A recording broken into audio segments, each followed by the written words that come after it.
We think to attract talents, to attract businesses, Montreal is competing a lot more with Toronto, Vancouver, but also Denver, Charlotte, other urban areas in the US than with the rest of Quebec. A study by the Institut du Québec compared Montreal to 14 other large cities in North America.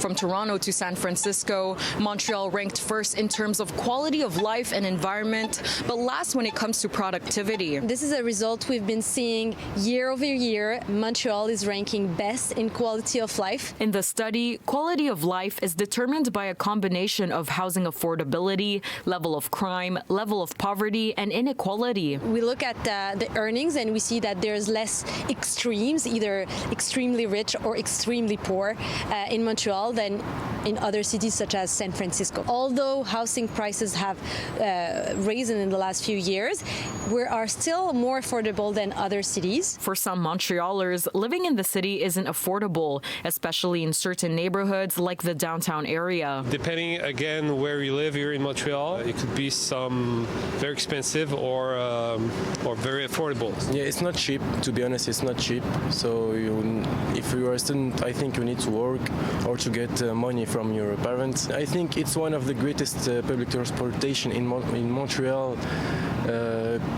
Compared to, for example, in the United States, in New York, or I think here is better, but we can do better. Like in Europe, they do really better than us. We've seen that the quality of air, access to public transit is very good.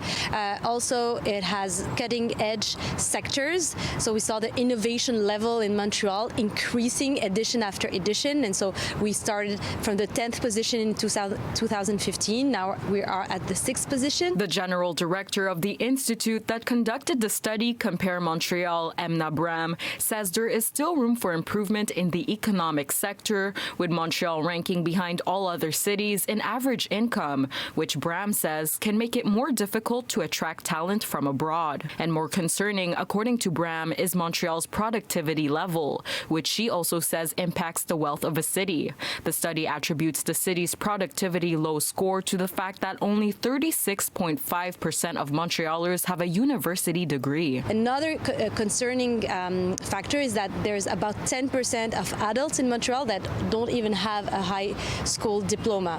So all these contribute to a lower human capital level in the city and can really impair economic growth.